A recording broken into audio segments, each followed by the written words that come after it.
ప్రభువైన యేసుక్రీస్తు అతి శ్రేష్టమైన నామంలో క్రైస్ట్ విట్నెస్ స్టూడియో క్రీస్తు సాక్షి ఛానల్ వీక్షకులకు ప్రభువు పేరట వందనాలు తెలియజేస్తున్నాను. నేటి వీడియోలో మనం రష్యాలో జరిగినటువంటి యథార్థ సంఘటనను చూడబోతున్నాం. ఇతరులను దారుణంగా చంపి వారి వద్దనున్న ధనాన్ని దోచుకున్న ఒక బందిపోటు దొంగ ఎలా క్రీస్తును తెలుసుకొని స్వార్థ ప్రకటించాడో ఈరోజు మనం చూడబోతున్నాం. అతనే గ్రీజీ ది రాబర్.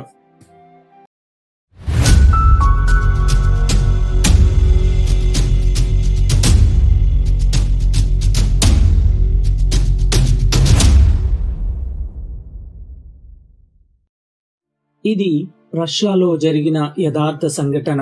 8 సంవత్సరాల పాషా టికోమీరో అనే బాలుడు తన తల్లిదండ్రులతో మరియు తన అక్క షూరాతో సస్నోకా అనే గ్రామంలో నివసించేవాడు.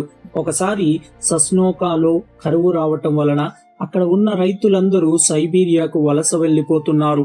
1897లో పాషా కుటుంబము రైలులో సైబీరియాకు బయలుదేరారు. ఆ రోజుల్లో రైళ్లు చాలా మెల్లగా నడిచేవి. కొంత దూరము ప్రయాణము చేసిన తర్వాత వేరొక ట్రైన్ ఎక్కవలసినప్పుడు దానికోసము వారములు తరబడి ఎదురు చూడవలసి వచ్చేది. వారి వద్ద సరిపోయే ధనము లేనందువలన తక్కువగా లభించే హోటల్లో తినవలసి వచ్చుట వలన వారిలో చాలా మందికి కడుపు నొప్పి వచ్చేది. పెద్దవాళ్ళైతే కలరా, డయేరియా వంటి వ్యాధులకు గురి అయ్యేవారు. అలా పాషా తండ్రి టికోమీరా అనారోగ్యం పాలయ్యాడు. అప్పుడు డాక్టర్లు చెప్పారు అతనికి కలరా సోకిందని. అప్పుడు అతనిని ఆసుపత్రిలో అంటురోగులను ఉంచే చోట ఉంచారు. అందువల్ల సైబీరియా వెళ్లే రైలు వచ్చినా కూడా అతని కుటుంబము రైలు ఎక్కకుండా సమరా స్టేషన్లోనే ఉండవలసి వచ్చింది. 3 రోజుల తర్వాత అతని తల్లికి కూడా వ్యాధి సోకి అనారోగ్యం పాలయ్యింది. అప్పుడు ఆ వ్యాధి ఇతరులకు సోకకూడదని వారిని అంటురోగుల నుంచే వార్డులో ఉంచారు. ఆ సమయములో పాషాకు మరియు తన అక్క షూరాకు ఏమి చెయ్యాలో అర్థం కాలేదు. వారు పగలంతా తన తల్లిదండ్రుల కోసం ఆసుపత్రి వద్ద ఎదురు చూసి సాయంత్రం అయ్యేసరికి సమరా స్టేషన్లోకి వచ్చి పడుకునేవారు. మరునాడు వారు ఆసుపత్రి నుండి స్టేషన్కి వచ్చేసరికి వారి సామాన్లు ఎవరో దొంగిలించుకొని పోయారు.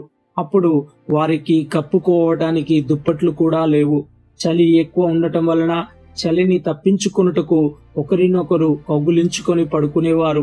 అక్క షూరాకు ఆ రాత్రంతా పీడకలలు వస్తూనే ఉన్నాయి. ఉదయము ఆసుపత్రికి వెళ్లేసరికి అక్కడ ఉన్న వాచ్మెన్ చెప్పాడు, రాత్రి మీ నాన్న చనిపోయాడు, మీ అమ్మ పరిస్థితి కూడా బాగలేదు, ఆమె కూడా చనిపోయేలా ఉంది, మీరు ఇక మీదట రానక్కర్లేదు అని చావు కబురు చల్లగా చెప్పాడు. ఆ రోజంతా పిల్లలిద్దరూ ఏడుస్తూనే ఉన్నారు. సాయంత్రం అయ్యేసరికి వారి అమ్మ కూడా చనిపోయిందని తెలియజేశారు.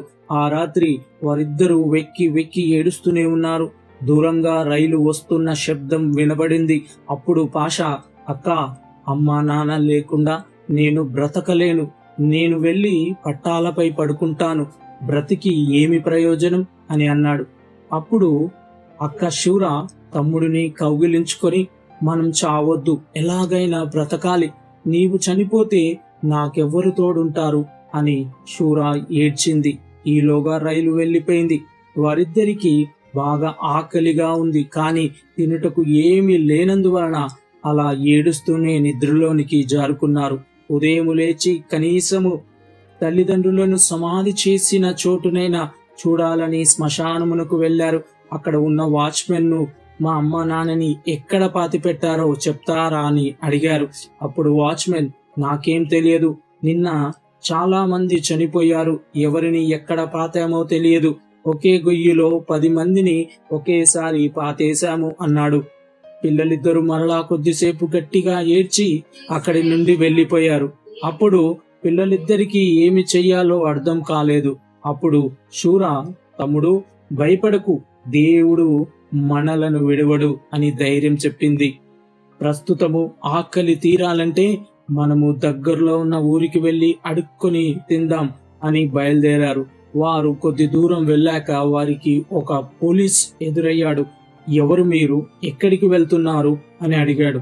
అప్పుడు షూరా పోలీస్ అతనికి వారి పరిస్థితిని మొత్తం పూర్తిగా వివరించి చెప్పింది. అప్పుడు ఆ పోలీస్ అతను, మీరు అనాథ ఆశ్రమంలో చేరాలి, నా వెంబడి రండి అంటూ వారిని తీసుకుని వెళ్లి పాషాను బాలురలు ఉండే హాస్టల్లో, అలాగే అక్కడికి 10 మైళ్ళ దూరములో బాలికల హాస్టల్లో షూరాను చేర్పించాడు. అలా పాషా ఆ హాస్టల్ కి వచ్చి వారం రోజులు గడిచాయి. ఈ వారం రోజులు పాషాకు ఒకటే ఆలోచన, ఇక్కడ నుండి ఎలా పారిపోవాలి అని. ఎందుకంటే హాస్టల్లో ఉండే తోటి పిల్లలు ఇతన్ని ఏడిపించటం, ఎగతాళి చేయటం, అదేగాక వాళ్ళు పెట్టే ఆహారం కూడా బాగుండేది కాదు. అలా చివరికి ఒక రాత్రివేళ మెల్లగా గోడ ఎక్కి అవతలి వైపుకు దూకి ఒక అరణ్యంలోనికి పరిగెత్తాడు. కొంచెం దూరం వెళ్ళాక నడిచే ఓపిక లేక ఒక చెట్టు క్రింద పడుకొని వెంటనే నిద్రలోనికి జారుకున్నాడు. కొద్దిసేపటికి లేచి దగ్గరలో ఉన్న గ్రామానికి వెళ్లి అడుక్కున్నాడు. కొందరు రొట్టెలు ఇస్తే తిని కడుపు నింపుకొని వచ్చి మరలా ఆ అడవిలోని చెట్టు క్రింద పడుకున్నాడు. బాగా తెల్లవారింది, కానీ అతనికి మేలుకోగా రాలేదు. అప్పుడు ఎవరో వచ్చి అతనిని టపీమని కొట్టి, ఎవరు నీవు, ఇక్కడెందుకు ఉన్నావు అని అడిగారు. పాషా తనని లేపిన ఆ ముగ్గురిని చూచాడు. వారు చాలా బలంగా ఎత్తుగా ఉన్నారు. వారి చేతుల్లో తుపాకులు ఉన్నాయి. అప్పుడు పాషా తాను ఎవరు ఏంటి తన కథ మొత్తము చెప్పాడు. ఆ ముగ్గురు పాషా చెప్పింది విని, వీడు తెలివైన కుర్రాడిలా ఉన్నాడు, ధైర్యంగా కూడా ఉన్నాడు, మనతో తీసుకుని వెళ్దాం అన్నారు.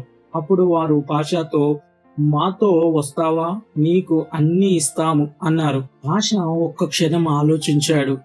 అడుక్కోవడం కంటే వీరితో వెళ్ళటం మంచిది, వీరు చెప్పిన పని చేస్తే భోజనం పెడతారు కదా అని వారితో బయలుదేరాడు పాషా.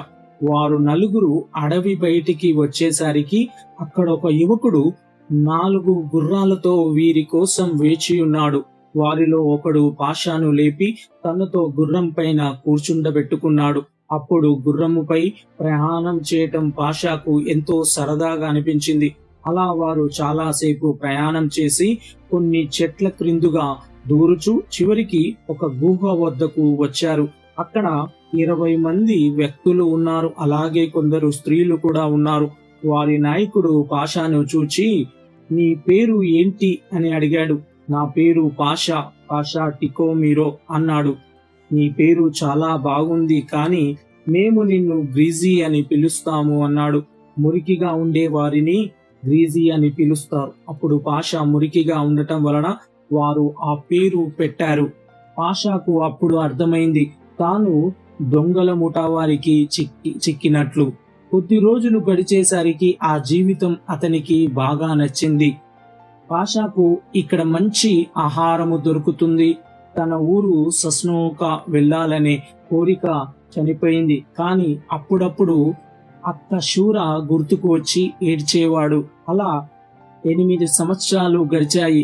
బ్రీజీ పెద్దవాడయ్యాడు. ముఠా నాయకునికి సహాయకునిగా ఉంటున్నాడు. అలా వారు దట్టమైన అడవిలో జీవిస్తున్నారు గనుక వారిని పట్టుకునుట పోలీసులకు అసాధ్యంగా ఉండేది. ఇలా ఉండగా ప్రతి దానికి సమయం ఉంటుంది కదా. అలా ఒక సంఘటన దొంగల జీవితములో పెద్ద మార్పు తెచ్చింది. 2 మనుషులు గుర్రములపై అడవిలో వెళ్ళుచుండగా గ్రీజీ నాయకత్వములో ఉన్న దొంగలు వారిని చంపి వారి గుర్రములను, బట్టలను, కొంత డబ్బును దోచుకున్నారు. అప్పుడు వారి వస్తువులలో 2 పుస్తకాలు ఉన్నవి. దొంగలు ముందు వాటిని పారేద్దామనుకున్నారు. కానీ ఆ పుస్తకములోని కాగితాలు చాలా పలచనగా ఉండుట వలన దాంట్లో పొగాకు చుట్టుకొని సిగరెట్లు కాల్చుకోవచ్చునని ఆ పుస్తకాలని కూడా తీసుకువెళ్లారు. ఆ రాత్రి గ్రీజీ తాము దొంగిలించిన వస్తువులను చూచినప్పుడు అందులో ఒక పుస్తకముపై నూతన నిబంధన అని వ్రాసి ఉంది. అప్పుడు గ్రీజీకు సస్నోకాలోని తమ ఇంటిలో అచ్చం ఇలాంటి పుస్తకము చూసినట్లు గుర్తు. అప్పుడు గ్రీజీ దాన్ని తెరచి చదవటం ప్రారంభించాడు. రోమాపత్రిక 3వ అధ్యాయము 11 నుంచి 18 వరకు చదివాడు. అప్పుడు గ్రీజీ ఆలోచనలో పారిపోతున్న బాటసారులను వెంటాడుట, వారు చంపొద్దని బ్రతిమిలాడుట, తాము కనికరం లేకుండా చంపివేయుట జ్ఞాపకము వచ్చింది.